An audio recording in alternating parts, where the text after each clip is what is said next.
வசந்தம் TV.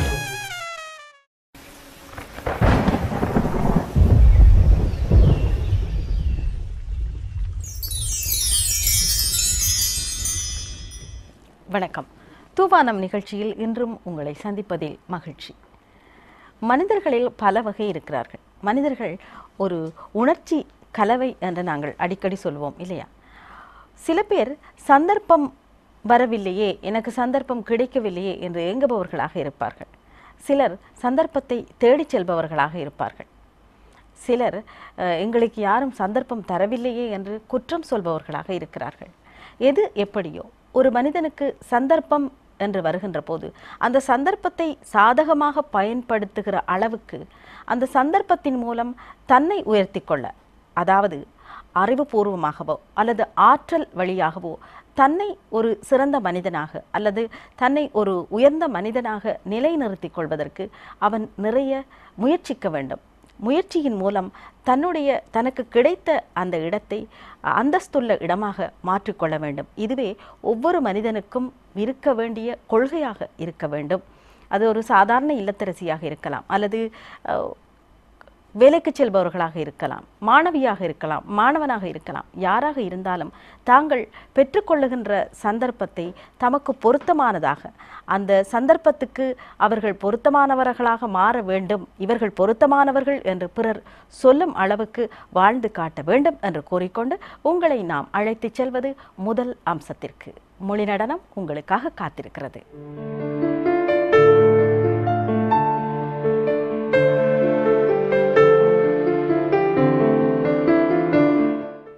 அற்புதமான படைப்புகள் மனிதனிடமிருந்து பிறக்கின்றன.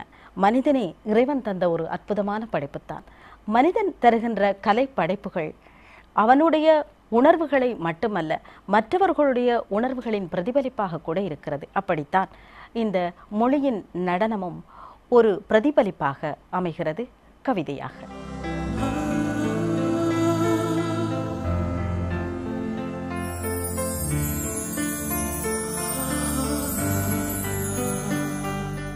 எனக்கு பிடித்த பாடலை ஒலிபரப்பி கண்ணை மூடி ரசித்துக் கொண்டிருப்பது போல் என்னை பிடிக்காதவளின் கவிதைகளை தினமும் வாசிக்கிறேன். ஏனெனில் கவிதையில் நானும் அவளும் ஒரே பல்லவி.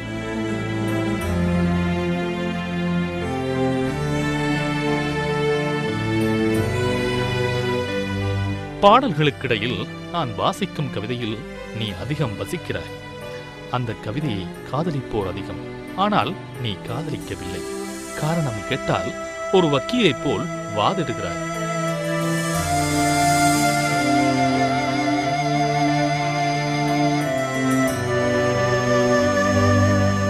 பிடித்த நிகழ்ச்சியில் பேச வாய்ப்பு கிடைக்காது கவலைப்படும் ஒரு தீவிர ரசிகனைப் போல் உன் அருகிலிருந்து பேச வாய்ப்பின்றி ஏமாந்து போகிறேன்.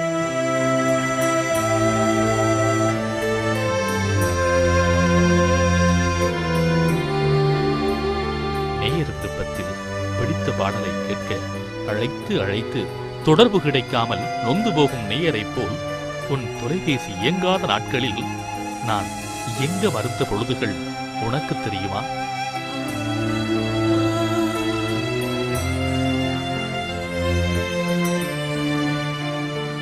கலையகத்தில் முணுமுணுக்கும் பாடலைப் போல் உன் பெயரை அடிக்கடி உச்சரிக்கிறேன். உன் அழகான பெயரை உச்சரிப்பதால் என் குரலும் அழகாகிறது.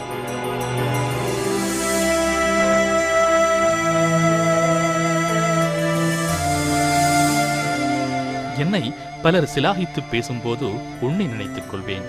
நீதான் சிட்டுக்குருவி போல் எனக்குள் இருந்து கொண்டு பலரின் கண்களிலும் காதுகளிலும் கொண்டு சேர்க்கிறாய்.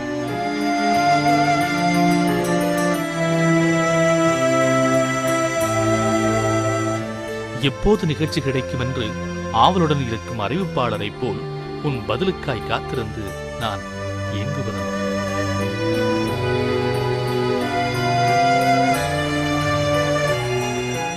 கனவுகளுடன் ஒலி வாங்கிய உயிர்ப்பிக்கும் புதுமுக அறிவிப்பாளரை போல் 1000 கனவுகள் எனக்குள் உயிர்த்தெழுகிறது.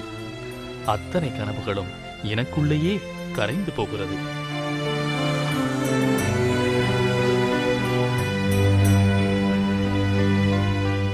நான் வரிகளை எழுதுகிறேன், நீ பாடுகிறாய். நான் நினைப்பதை நீ சொல்லுகிறாய். நீ நினைப்பதை நான் எழுதுகிறேன். நீ பாடல், நான் வரி. நீ பாட மறுத்தால் என் வரிகளை நான் யாரிடம் கொடுப்பேன்?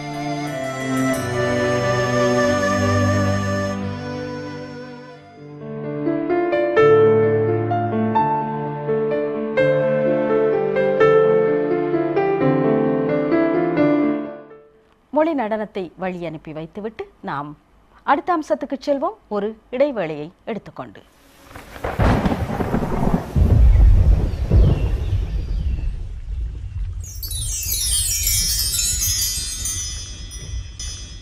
எங்களுடைய தேடலுக்கு இணையம் மிக பெரும் உதவியாக இருக்கிறது என்றுதான் சொல்ல வேண்டும். ஒரு புள்ளியை பற்றி தெரிந்து கொள்ள வேண்டுமாக இருந்தாலும் கூட இணையம் எங்களுக்கு உதவி செய்கிறது. அதை பற்றிய எத்தனையோ விடயங்களை எங்களுக்கு தருகிறது.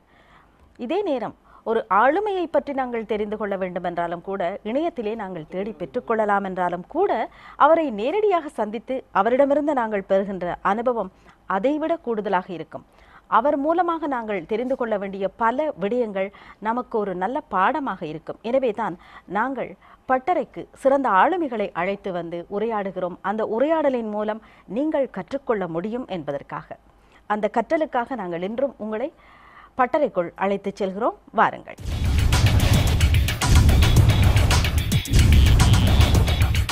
இன்று பட்டறைக்கு நாங்கள் அழைத்து வந்திருக்கும் அதிதி கவிஞர் என் நஜ்முல் ஹுசைன் அவர்கள். வணக்கம் நஜ்முல் ஹுசைன் அவர்களே. வணக்கம்.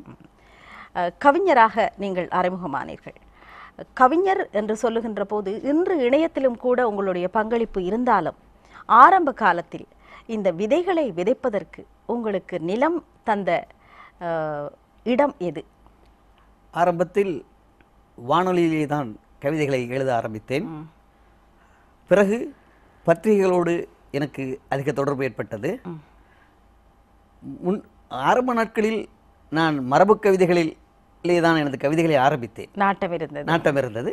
பிறகு புதுக்கவிதைக்கு அது மாறிய பின்பு புதுக்கவிதைகள் எழுதி வருகின்றேன். அதிகமாக எல்லா தேசிய பத்திரிகைகளிலும் எழுதியிருக்கின்றேன். சஞ்சிகைகளில் எழுதி வருகின்றேன். இப்போது இணையத்திலும் கூட எழுதி வருகின்றேன். ஆமாம், நீங்கள் அந்த மரபு கவிதையில் இருந்த உங்களுடைய அந்த நாட்டம், விருப்பம் புதுக்கவிதைக்கு மாறியது ஏன், எப்படி? அதாவது உண்மையிலேயே மரபு கவிதையை விட்டுவிட்டேன் என்று கூற முடியாது. இன்றும் கூட மரபு கவிதையை படிக்கும் போது மற்றவர்களது பிறரது மரபு கவிதைகளை, சரியான ஒரு மரபு கவிதையை படிக்கும் போது எனது உள்ளத்திலேயே ஆகா சிறந்த கவிதையை படித்தோமே என்ற ஒரு கிளுகிழுப்பு, அந்த உற்சாகமும் ஏற்படுகின்றது. நான் எடுத்து சொல்ல வேண்டும், அண்மையிலே ஆனால் கௌரிதாசனுடைய ஒரு கவிதையை படித்தேன். ஒரு தேசிய பத்திரிகைகளை படித்த போது நான் மிகவும் சந்தோஷப்பட்டேன். ஆஹா, மிக அருமையாக எழுதியிருக்கின்றானே. உண்மையிலேயே கவிஞர் கௌரிதாசன் கவிமணி சிறந்த மரபு கவிதையில் எழுதி வரக்கூடியவர். அதை படித்து மிகவும் ஆனந்தப்பட்டேன். அவ்வாறு நானும் மரபு கவிதையிலே எழுதியவன். இருந்தாலும் பிற்காலத்திலே இந்த புதுக்கவிதையின் போக்கிலே, அதனுடைய ஆளுமையில், அதாவது அது சொல்ல வருகின்ற செய்தியை வித்தியாசமான முறையிலே சொல்கின்ற அந்த பஞ்ச் என்று சொல்வார்களே, இவற்றிலே எல்லாம் எனக்கு ஒரு ஈடுபாடு ஏற்பட்டது. ஆகவே எனது கவிதைகளும் கூட அதிகமாக அவ்வாறான ஒரு வித்தியாசமான ஒரு எண்ணத்தை ஏற்படுத்த வேண்டும், வித்தியாசமான விதத்திலே அதனை தொட வேண்டும் என்றதாக தான் அமைந்திருந்தது. ஆகவே தான் நான் புதுக்கவிதையில் அதிகமான நாட்டம் கொண்டேன். அன்றைய காலகட்டத்தை பொறுத்தவரை இன்று நாங்கள் இணையத்தின் மூலமாக சர்வதேச ரீதியில் நண்பர்களை சம்பாதித்திருக்கிறோம். எங்களுடைய சின்ன உணர்வை கூட கவிதையாகவோ அல்லது 2 வரிகளில் ஏதோ வசனமாக கூட நாங்கள் அதில் இட்டுவிட்டால் அவர்களிடமிருந்து அதற்கான பதில்கள் எங்களுக்கு கிடைக்கின்றன. ஆனால் அன்றைய காலகட்டத்தில், இன்று நீங்கள் கலாபூஷணம் விருதை வென்று வெற்றி வீரராக எங்கள் முன்னால் அமர்ந்திருக்கிறீர்கள். அன்றைய காலகட்டத்திலே நிறைய வரவேற்பு இருந்தது இந்திய சஞ்சிகைகளுக்கு. தமிழகத்திலிருந்து வரக்கூடிய சஞ்சிகைகளுக்கு தான் நிறைய வரவேற்பு இருந்தது. அப்படிப்பட்ட அந்த சஞ்சிகைகளிலே எங்களுடைய படைப்புகள் வருவதென்றால் அது இன்னும் ஒரு கௌரவமாக கருதக்கூடிய நாட்களாக இருந்தது. இன்று அது இலகுவாக இருக்கலாம், அன்றைய காலகட்டத்தில் அது இலகுவாக இருக்கவில்லை. அப்படி ஒரு சந்தர்ப்பம் உங்களுக்கு கிடைத்திருக்கிறது. ஏனென்றால் அநேகமான இந்திய சஞ்சிகைகளிலே உங்களுடைய படைப்புகள் வந்திருக்கின்றன. அந்த சந்தர்ப்பம் உங்களுக்கு எப்படி கிடைத்தது? அதனை சரியாக சொல்ல போனால் எனது முதல் ஆக்கம் வெளிவந்தது குமுதம் சஞ்சிகையில், பிரபல்யமான குமுதம் சஞ்சிகையில். ஆனால் அது கவிதை அல்ல. நான் ஒரு நகைச்சுவை ஆக்கத்தினை எழுதி அனுப்பினேன். நானே எதிர்பாராத விதமாக ஒரு 6 மாதத்துக்கு பின் அது குமுதம் சஞ்சிகையில் வெளிவந்தது. பிறகு இந்த ராணி சஞ்சிகை கூட, இந்தியாவிலிருந்து வெளிவருகின்ற பிரபல ராணி சஞ்சிகை கூட எனது பணித்தி என்ற நூல் இங்கே ஆனாமான சாமி அதன் பிரதம ஆசிரியராக இருந்தவர் இலங்கைக்கு வந்தபோது அவரிடம் கையளிக்கப்பட்டது. அது கையளிக்கப்பட்ட போது அதிலே இருந்த ஒரு கவிதையை அவர் தெரிவு செய்து அந்த சஞ்சிகையிலே வெளியிட்டிருந்தார். அது தவிர அதிகமாக நான் தென்னிந்திய சஞ்சிகைகளோடு எழுதுவதை விட இலங்கை பத்திரிகைகளுக்கும் இலங்கையிலிருந்து வெளிவருகின்ற சஞ்சிகைகளுக்கும் எழுதுவதிலே தான் அதிக ஆர்வம் காட்டி வந்தேன்.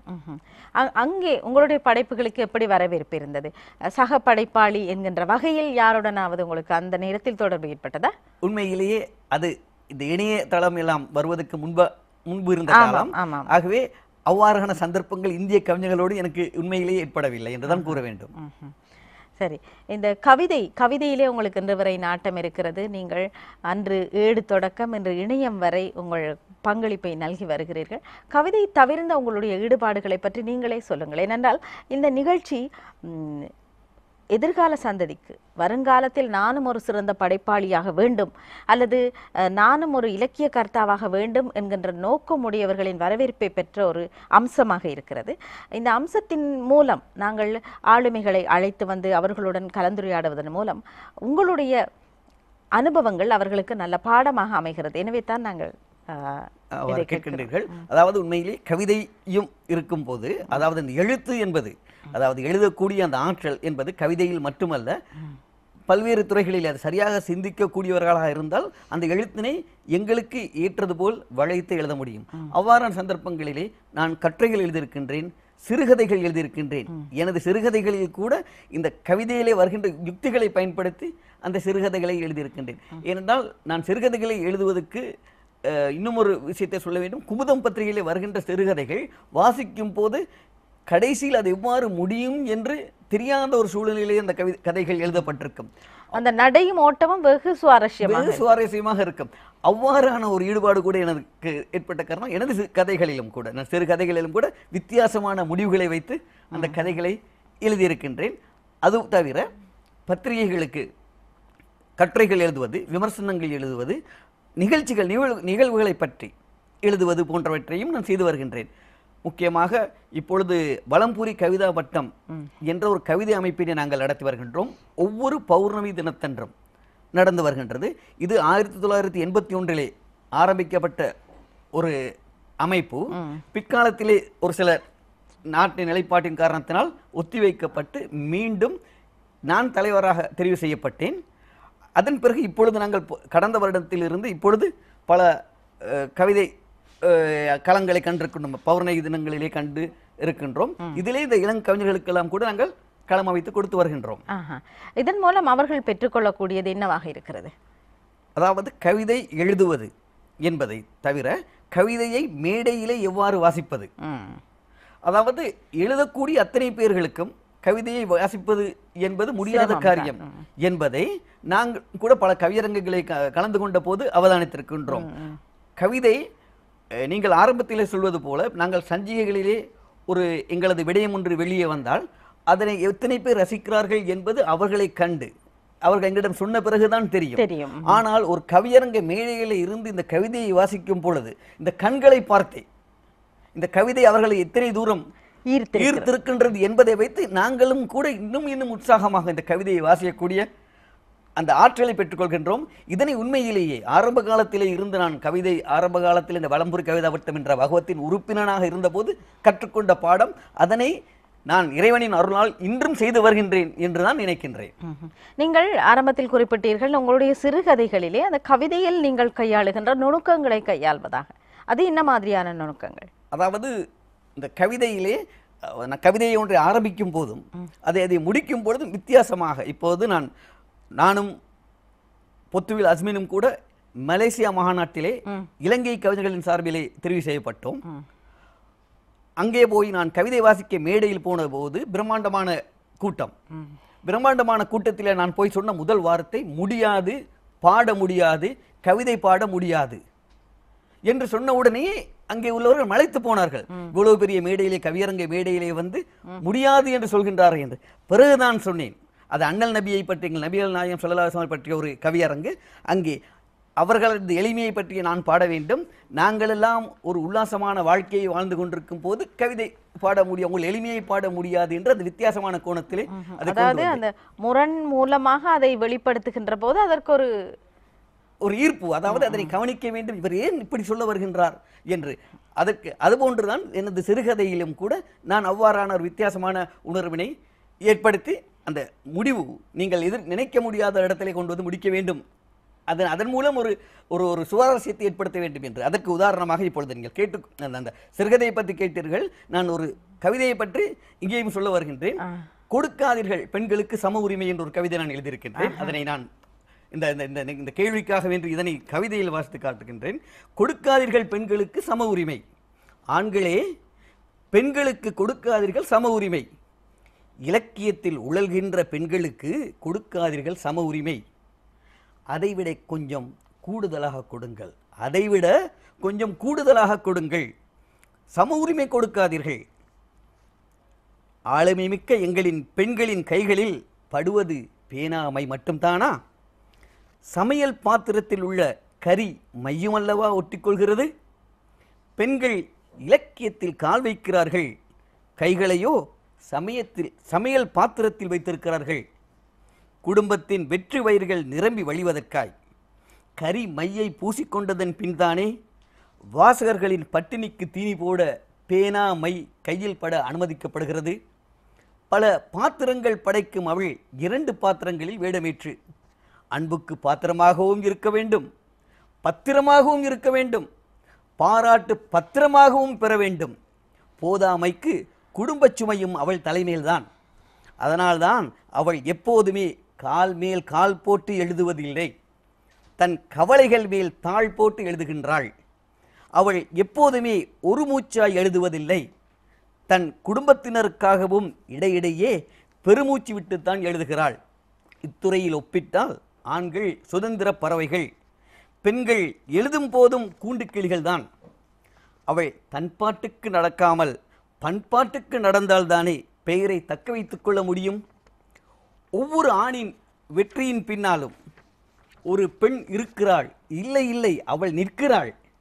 இலக்கியத்தில் ஒவ்வொரு பெண்ணின் பின்னாலும் பல பெண்கள் நிற்கிறார்கள், அதில் ஒரு சில ஆண்களும் சேர்ந்து கொள்கிறார்கள்.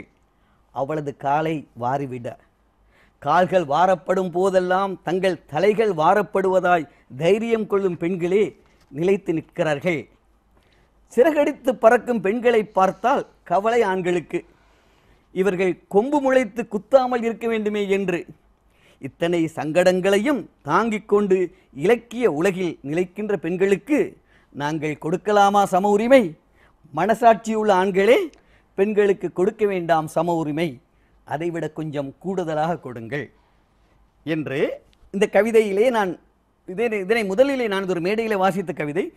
நான் வாசித்த போது சம உரிமை கொடுக்காதீர்கள் என்று மேடையிலே வாசித்த போது ஒரு பிரபல இலக்கியவாதி கையை தட்டி நாமாம் எனக்கு இப்போது கை தட்ட வேண்டும் போல்தான் இருந்தது. அந்த சில வரிகளை அற்புதமாக இருந்தது. அவள் கால் மேல் கால் போட்டுக்கொண்டு எழுதவில்லை, கவலை மேல் தாழ் போட்டுக்கொண்டு எழுதுகிறாள்.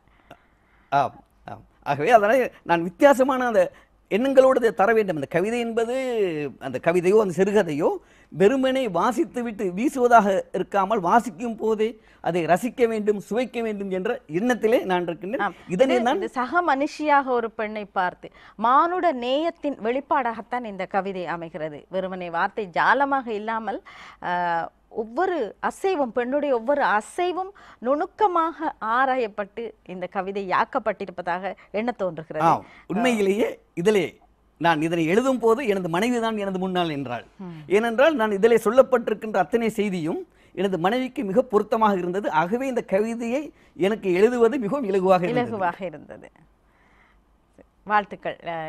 என்னுடைய வாழ்த்துக்கள், எங்களுடைய இந்த நிகழ்ச்சி தயாரிப்பாளர்கள் சார்பிலான வாழ்த்துக்கள் மட்டுமல்ல, இந்த நிகழ்ச்சியை பார்த்து கொண்டிருப்பவர்களுக்கும் இப்படியான படைப்புகளை தர வேண்டும் என்கின்ற யோசனையை நீங்கள் முன்வைத்ததாக அவர்களிடமிருந்தும் வாழ்த்துக்கள் உங்களுக்கு நிச்சயமாக கிடைக்கும். இந்த மேடையிலே கவிதைகள் பற்றி சொன்னீர்கள், அதை பற்றி உங்களுடைய அனுபவத்தை சொல்லுங்கள். மேடையிலே அதான் நான் இங்கே சொன்னது போல் இந்த ஒவ்வொரு சொல்லுக்கும், அதாவது நான் இலங்கை ஒலிபரப்பு கூட்டுத்தாபனத்திலே மாணவனாக இருந்த காலத்திலே சென்றபோது ஜோர்ஜ் சந்திரசேகரன் அண்ணா அவர்கள் இளைஞர் மன்றம் செய்வார்கள். நாங்கள் பிற்பகல் 1:30 அளவிலே சென்றாலும் நிகழ்ச்சி நடக்கும் 5 மணிக்கு தான். அந்த நேரத்திலே எங்களுக்கு உச்சரிப்பு பயிற்சி தந்தார்கள். அந்த நேரத்திலே அவர் சொல்லி தந்தது தான் ஒவ்வொரு சொல்லுக்கும் தமிழிலே ஒவ்வொரு சொல்லுக்கும் உயிர் இருக்கிறது. ஒவ்வொரு சொல்லும் உச்சரிக்கப்பட வேண்டும். ஆங்கிலத்தில் அப்படி அல்ல. சில ஆர் போன்ற எழுத்துக்களுக்கு உச்சரிப்பே இல்லை. ஆனால் தமிழிலே ஒவ்வொரு எழுத்தும் உச்சரிக்கப்பட வேண்டும்.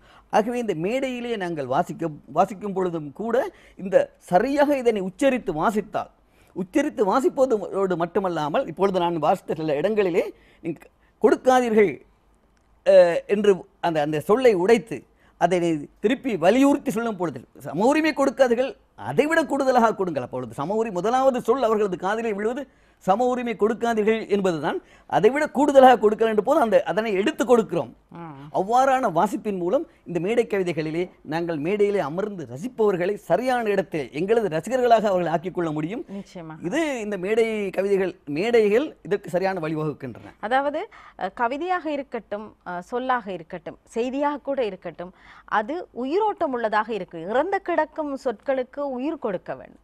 உயிர் கொடுப்பதன் மூலம் மற்றவர்கள் உணர்வினை பெற்றுக்கொள்ள முடியும். நிச்சயமாக. அதாவது வெறும் ஜடமாக அந்த விதமான உணர்வு மற்றதை வாசித்துக் கொண்டு போவதை விட அந்த அந்த சொற்கள் என்ன சொல்கின்றதோ அந்த சொற்கள் அந்த உணர்வோடு வாசிக்கப்பட வேண்டும். அவ்வாறு வாசிக்கும் போதுதான் அவை உயிர் பெறுகின்றன. அதனை மேடை கவிதைகளின் மூலம் சாதாரணமாக நாங்கள் ஒரு பத்திரிகையிலே சஞ்சிகையிலே வந்துவிட்டால் வேறு எவரும் வாசிப்பார்கள். அவர்களும் கூட அந்த உணர்வோடு அதை வாசித்தான் அதனை சரியாக புரிந்து கொள்ள முடியும். பத்திரிகைகளே உங்களுடைய வேறு படைப்புகள், கட்டுரைகள், இவை போன்ற படைப்புகளுக்கு என்ன மாதிரியாக நீங்கள் களத்தை பெற்றுக்கொண்டீர்கள்? அநேக மாணவர்கள் நினைக்கிறார்கள் நாங்கள் கவிதைகளை தருவது இலகு என்று. இந்த கட்டுரைகளை தருவதை விட நாங்கள் நினைத்ததை கவிதையிலே தருவது இலகுவாக இருக்கிறது என்று அதிலே போகிறார்கள். ஆனால் உங்களை பொறுத்தவரையில் நீங்கள் பல விடயங்களில் கால் பதித்திருக்கிறீர்கள். உங்களுடைய படைப்பு கவிதையாக மட்டும் அல்லாமல் சிறுகதையாக இருக்கிறது, இப்படி கட்டுரையாக இருக்கிறது. இந்த வகையில் கட்டுரைகளில் நீங்கள் செலுத்துகின்ற கவனம் எத்தகையதாக இருக்கிறது? அதான் நான் ஆரம்பத்தில் அந்த இடத்தை சொல்வதற்காக வேண்டி வந்தேன். இந்த வலம்புரி கவிதா வட்டம் பௌர்ணமி தினம் நடக்கும் போது அதனை நான் இது ஒவ்வொரு மாதமும் நடக்கும் போது இது குறித்து பிறர் எழுதும் வரை நான் பார்த்து கொண்டிருப்பதில்லை.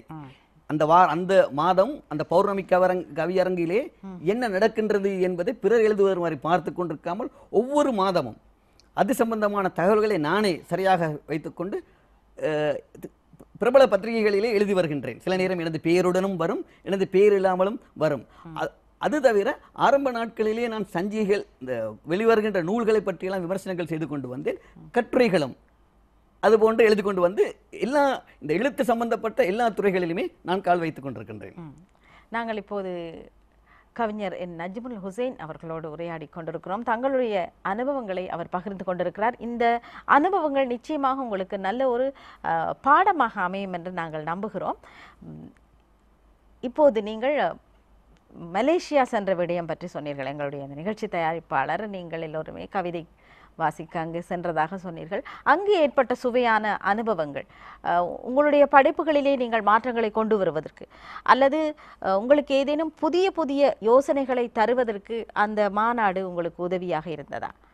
ஆமாம், அது பற்றி நான் கூற வேண்டும். இந்த கவியரங்குக்காக வேண்டி இலங்கையிலே ஒரு போட்டி நடத்தப்பட்டது.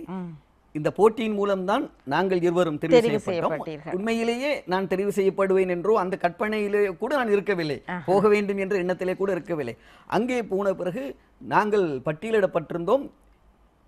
சர்வதேசம் சார்ந்த கவிஞர்கள், மலேசியா, சிங்கப்பூர், தென்னிந்தியா, இன்னும் வெளிநாட்டு கவிஞர்களோடு நாங்கள் பட்டியலிடப்பட்டிருந்தோம்.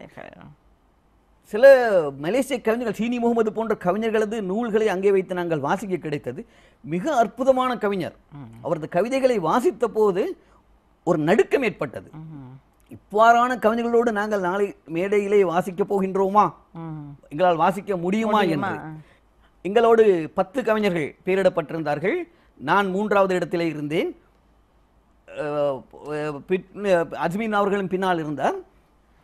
முதல் 2 கவிஞர்கள் வாசித்த போது எனக்கு விளங்கியது. நான் இந்த வலம்புரி கவிதா வட்டத்திலே மேடையிலே கவிதை வாசிக்கின்ற அந்த அனுபவம் எனக்கு இருந்த காரணத்தினால் இந்த முதல் 2 கவிஞர்கள் வாசித்த போது இந்த கவிஞர்கள் சரியாக அவர் கவிதை வாசித்தார்கள். ஆனாலும் நல்ல கவிஞர்கள், நல்ல கவிதைகள். ஆனாலும் அதனை அவர்கள் வெளிப்படுத்திய முறை எனக்கு நன்றாக தெரிந்தது. பிழையான முறையிலே போனார்கள். அங்கே கேட்டுக்கொண்டிருப்பவர்கள் ஏதோ அமர்ந்திருக்கின்றோமே என்று இருந்தார்கள். அந்த வேளையிலே தான் நான் போய் அந்த முடியாது, பாட முடியாது என்று அவர்களை கொஞ்சம் தட்டி எழுப்புவது போல் நான் எனது இந்த கவிதையிலே சில யுக்திகளை தான் கையாண்டிருந்தேன்.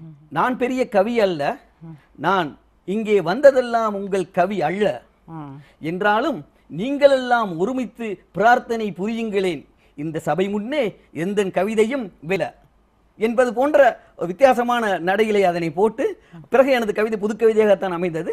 அது நாயகம் ஸல்லல்லாஹு அவர்களை பற்றி நான் சொன்னேன், எளிமையை பற்றி அந்த வித்தியாசமான சொற்களின் மூலம். அதாவது அதிலே நான் ஒரு இடத்திலே குறிப்பிட்டிருந்தேன், அப்பொழுது ஒபாமா வெள்ளை மாளிகையிலே வந்திருந்த நேரம் எங்களது இஸ்லாமிய பின்னணியிலே முதல் அசான் என்கின்ற அந்த பாங்கு சொன்னது ஒரு கடுமையான கருப்பு நிறத்தை உடைய பிலால் அவர்களுக்கு தான் அந்த இடம் வழங்கப்பட்டது. அதாவது எங்களது மார்க்கத்தின் அடிப்படையிலே அவர் அசான் சொல்வது ஒரு பெரும் கடமை, பெரிய ஒரு புண்ணியமான ஒரு காரியம். அதற்கு தகுதி வழங்கப்பட்டது பிலால் அவர்களுக்கு.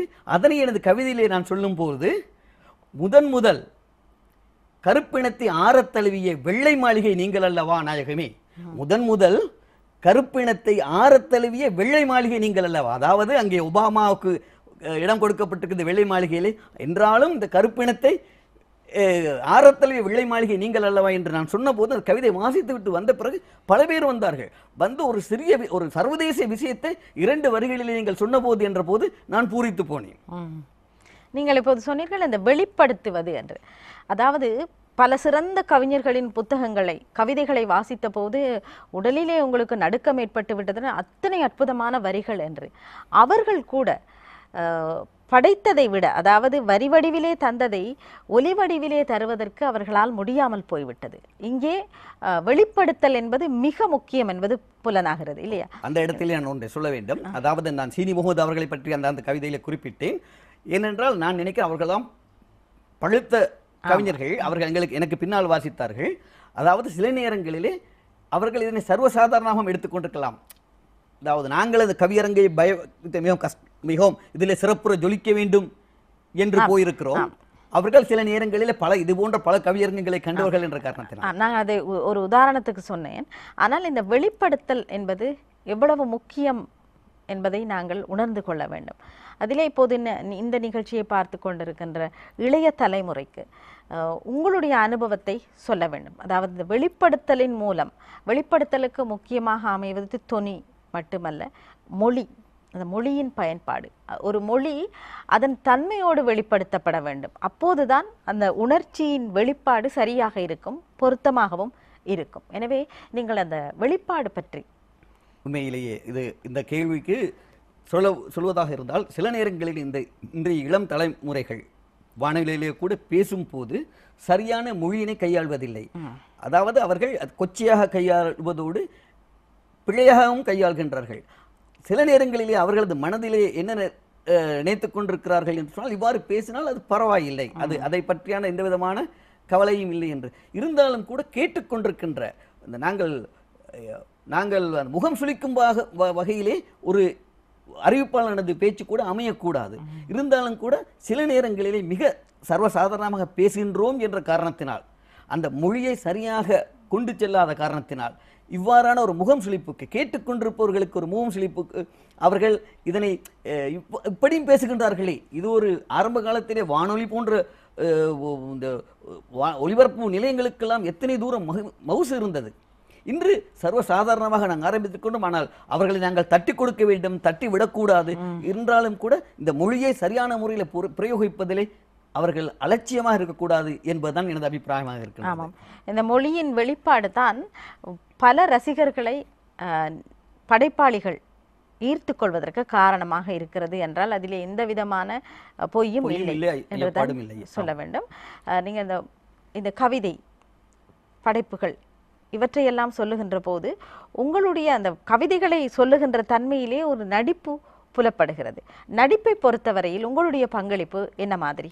நான் நாடகங்கள் என்று எல்லாம் நடித்ததில்லை, மேடை நாடகங்கள் என்றெல்லாம் நடித்ததில்லை. ஒரு சில வானொலி நாடகங்களில் நடித்திருக்கின்றேனே தவிர நான் கவிதையில கூட இந்த சில நடிப்பினை கொண்டு வருவதற்கு காரணம் நீங்கள் சொன்னது போன்ற அந்த மொழியை சரியாக வெளிப்படுத்த வேண்டும்.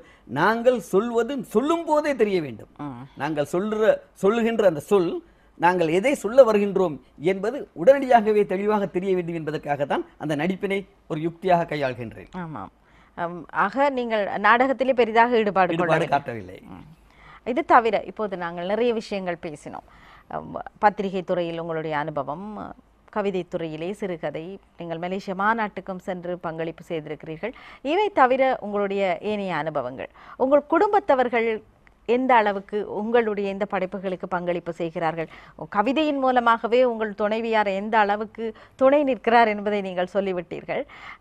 மற்ற அங்கத்தவர்கள் உண்மையிலேயே ஒரு மனிதன், அதாவது ஒரு இலக்கியவாதிக்கு வீட்டிலே எந்த விதமான பிரச்சனைகளும் இருக்கக்கூடாது.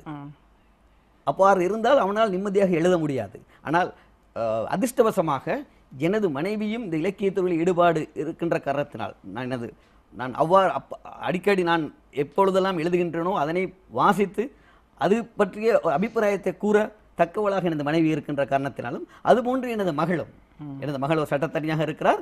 அவரும் கூட இந்த கவிதை துறையிலே சட்டக்கல்லூரியிலே படிக்கும் போது கவிதைக்காக வேண்டி கோல்ட் மெடல், தங்க மெடல் பெற்றவளாக இருக்கின்றால். ஆகவே அவர்கள் கூட எனது கவிதையை ரசித்து எனது இலக்கியத்துறையிலே எப்பொழுதுமே அவர்கள் இடராக இருந்ததில்லை. அதனால தான் நான் இந்த பெண்களுக்கு கொடுக்க வேண்டிய சம உரிமை என்று நான் இந்த கவிதை எழுதும் போது எனது மனைவி எனது கண்முன்னே வந்து நின்றாள் என்ற காரணத்தினால். அதற்காக வேண்டி இன்னொரு மேலதிக தகவலை நான் சொல்ல வேண்டும். உண்மையிலேயே எனது பெயர் எம் நஜ்முல் ஹுசைன். அதாவது எனது தந்தையின் பேர் முகமது முஹிதீன் நஜ்முல் ஹுசைன் என்பது. இருந்தாலும் நான் பிற்காலத்தில் என்னை மனைவியை கைப்பிடித்த பிறகு என் நஜ்முல் ஹுசைன் என்று நான் எழுதி வருகிறேன். எனது இலக்கிய ஆக்கங்கள் எல்லாம் அவ்வாறு தான் வெளிவருகின்றன.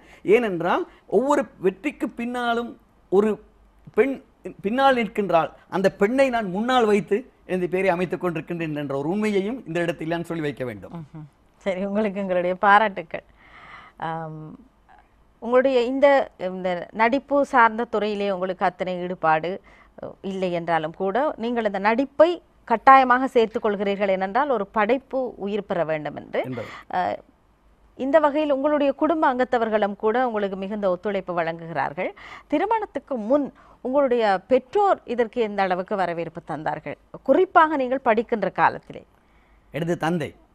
எனது தந்தையிடம் ஒரு சிறந்த ஆற்றல் இருந்தது. பல மொழிகளை பேசக்கூடிய ஆற்றல் மட்டுமல்லாமல் பழங்கால கவிதைகளை மிகச் சரளமாக, அதாவது இப்பொழுது நாங்கள் பேசிக்கொண்டிருக்க இந்த உரையாடல் போன்று எனது தந்தையோடு இந்த இடத்திலிருந்து பேசிக்கொண்டிருந்தீர்கள் என்று சொன்னால் இத்தனைக்கும் பல பழம்பெரும் கவிதைகளை என்று சொல்லலாமா? ஆமாம், செய்யுள்கள். அவ்வளவுக்கும் உதாரணமாக அந்த கவிதைகளை சொல்லி சொல்லி சொல்லி தான் வருவார். அவ்வாறான ஆற்றல் அவரிடம் இருந்தது, பேச்சாற்றல் இருந்தது, மேடை பேச்சாற்றல் இருந்தது. ஆகவே அவரது அந்த இலக்கிய பயணம், அவரிடம் இருந்த அந்த ஆற்றல் என்னை இந்த இலக்கியத்துறைக்கு கொண்டு வந்தது. நான் திருமணத்துக்கு முன்பு இருந்து அந்த பயணம் எனது தந்தையின் மூலமாக வந்தது என்று தான் கூற வேண்டும். தாயாரை பொறுத்தவரை தாயார் சாதாரண படிப்பார், சாதாரண இல்லத்தரசியாக மட்டும்தான் இருந்தார். என் தந்தை தான் இந்த துறையிலே இருந்தவர். உங்கள் குடும்பத்திலே உங்கள் உடன் பிறந்தவர்கள் இவர்களுக்கெல்லாம் இவர்களில் யாராவது உங்களை போன்று?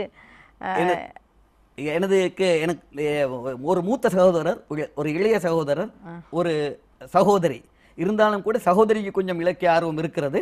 மற்றவர்கள் சாதாரணமாக பெருமளவு நான் எழுதுவதை ரசிப்பார்களே தவிர அவர்கள் இலக்கியத்துறையில் ஈடுபட இல்லை என்றுதான் கூற வேண்டும். இலக்கியத்திலே நீங்கள் வேறு என்ன பங்களிப்பு செய்ய விரும்பி இருக்கிறீர்கள்? இதை செய்ய வேண்டும், நான் விட்டது இது, அதை தொடர வேண்டும் அல்லது அதை ஆரம்பிக்க வேண்டும் என்று நீங்கள் எண்ணுகின்ற அளவுக்கு ஏதேனும் முயற்சிகளில் ஈடுபட்டிருக்கிறீர்களா? ஆம், அதாவது நான் எழுதி வைத்திருக்கின்ற கவிதைகள் ஏராளம் இருக்கின்றன. இவற்றை நூலுருப்படுத்த வேண்டும். ஏனென்றால் நான் ஒரே ஒரு நூலோடு நின்று விட்டேன். இருந்தாலும் பல நூல்களை வெளியிட வேண்டும் என்ற எண்ணம் இருக்கின்றது. ஒரு சிறுகதை தொகுதியை வெளியிட வேண்டும் என்ற எண்ணம். அத்தோடு நாங்கள் நினைத்திருக்கின்றோம், எனது மனைவியும் பல எழுத்தாளராக இருக்கின்ற காரணத்தினால் எங்களது இருவரது ஆக்கங்களையும் ஒரே மேடைகளை வெளியிட வேண்டும் என்ற ஆவல் மிக நெடுநாளாக இருக்கின்றது. இறைவன் அதற்கு கை கொடுக்க வேண்டும். நிச்சயமாக உங்களுக்கு அதற்கான வழி பிறக்கும். நாங்கள் பேசிக்கொண்டிருக்கும் போது எங்களுடைய இந்த மேஜையிலே விருதுகள் அழகாக அலங்கரிக்கப்பட்டு வைக்கப்பட்டிருக்கின்றன, அலங்காரமாக வைக்கப்பட்டிருக்கின்றன. இந்த விருதுகள் உங்களுக்கு கிடைத்த சந்தர்ப்பங்களையும் நாங்கள் இப்போது மீட்டு பார்க்க வேண்டும் இல்லையா? இதோ எனக்கு நேராக இடதுபுறத்தில் இருப்பது என்ன? அது அந்த ஒரு கண்ணாடி அமைப்பிலே இருக்கின்ற அந்த ஒரு கடிகாரம் போன்றிருப்பது எங்களுக்கு மலேசிய மாநாட்டு கவிதை அரங்கு முடிந்த பிறகு எங்களுக்கு கிடைத்தது. ஒரு மறக்க முடியாத ஒரு உண்மையிலேயே மறக்க முடியாத ஒரு, ஏனென்றால் சர்வதேச கவிஞர்களுக்கு முன்னால் எங்களுக்கு கிடைத்த பெரிய கௌரவம். நிச்சயமாக. அதைத் தொடர்ந்து இலங்கையில் நடந்த இஸ்லாமிய இலக்கிய மாநாட்டின் போது எனக்கு கிடைத்த விருது எழுத்தாளர் விருது என்று சொல்லலாம். அதுக்கு அடுத்ததாக பிரபல பாடகர் இலத்து இசைமுரசு என்று சொல்லப்படுகின்ற கலைக்கமல் அவர்கள் எனது எழுத்து முயற்சிகளை பாராட்டி கௌரவித்து அவரது அந்த கீத்ராத் நிகழ்ச்சியிலே எனக்கு தந்த விருது. இப்போது இங்கே பெரிய ஒரு பேனா நிப் வைக்கப்பட்டிருக்கிறது. அது எதற்காக இப்போது கிடைத்தது உங்களுக்கு? அதுதான் கலாபூஷண விருதுக்காக வேண்டி இம்முறை 2014 கடந்த டிசம்பர் மாதம் 2014 அரச விருது விழாவிலே கலாபூஷண விருதுக்காக தரப்பட்ட விருது. இந்த படைப்புகள் உண்மையில் இந்த படைப்புகள் ஒரு ஒரு படைப்பாளியை, இந்த விருதுகள் படைப்புகள் அல்ல, இந்த விருதுகள் ஒரு படைப்பாளியை கௌரவிப்பதன் மூலம் அவருக்கு ஒரு தகுந்த இடத்தை இந்த இலக்கிய உலகத்தில் கொடுத்திருக்கின்றன என்று தான் சொல்ல வேண்டும் இல்லையா? உண்மையாக அது ஒரு படைக்கின்றவனுக்கு ஒரு உற்சாகத்தை தரக்கூடியதாக, அவன் அங்கீகரிக்கப்பட்டிருக்கின்றான், அவன் ஏற்றுக்கொள்ளப்பட்டிருக்கின்றான் என்ற ஒரு தன்மையை ஏற்படுத்துகின்றது. உண்மையிலேயே இன்று இன்னும் அதனை இந்த விருதுகளை பற்றி கூற வேண்டும் என்றால் சில நேரங்களில் விருதுகள் கூட மலிந்து போன ஒரு காலகட்டமும் இருக்கின்றது. இருந்தாலும் கூட எங்களுக்கு தெரியாமல் எங்களை அழைத்து எங்களுக்கு விருதுகள் தரப்படும் போது அது எங்களுக்கு மிகுந்த உற்சாகத்தை தருகின்றது.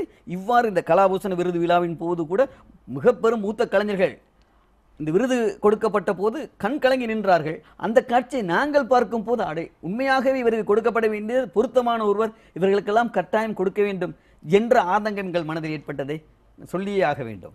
நிச்சயமாக விருதுகள் ஒரு உற்சாகத்தை தருகின்றன என்பது. ஆனாலும் சில பேர் தங்களுக்கு விருதுகளில் அவ்வளவாக ஈடுபாடு இல்லை என்பது போல கூறிக்கொள்கிறார்கள். இது அவரவருடைய தனிப்பட்ட விருப்பத்தை பொறுத்தது.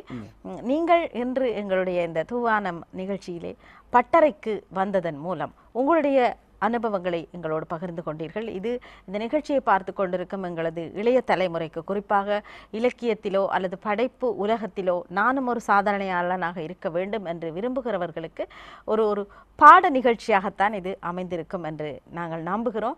அவர்களுடைய சார்பிலும் உங்களுக்கு எங்களுடைய நன்றியை கூறிக்கொண்டு உங்களிடமிருந்து நாங்கள் விடைபெறுகிறோம். நன்றி, வணக்கம். இது போன்ற ஒரு சிறந்த வாய்ப்பினை அளித்து இந்த இளைய தலைமுறையவர்கள் என்னிடமிருந்து ஏதாவது கற்றுக்கொள்வார்கள் என்று நீங்கள் சொல்வது எனக்கு மிகுந்த மகிழ்ச்சியை தருகின்றது. அவ்வாறு கற்றுக்கொண்டால் அது எனக்கு உண்மையிலேயே ஒரு வெற்றி என்று தான் கூற வேண்டும். இந்த சந்தர்ப்பத்தை எனக்கு தந்த தயாரிப்பாளர் அஸ்மின் அவர்களுக்கும், என்னை சிறந்த முறையில் எனது அனுபவத்தினை எனது வாயிலாக கேட்டுக்கொண்ட உங்களுக்கும் மனப்பூர்வமான நன்றிகள். நன்றி. நாங்கள் பட்டறையை விட்டு வெளியே வருகிறோம். என்று பட்டறைக்குள் வந்து தன்னுடைய அனுபவங்களை உங்களுக்கு பாடமாக சொல்லி தந்தவர் கலாபூஷணம் விருது வென்ற கவிஞர் நஜிமுல் ஹுசைன் அவர்கள். சரி, நாங்கள் பட்டறையிலிருந்து அடுத்த அம்சத்துக்கு செல்வோம். அதற்கு முன் ஒரு சிறிய இடைவேளையை எடுத்துக்கொள்வோம்.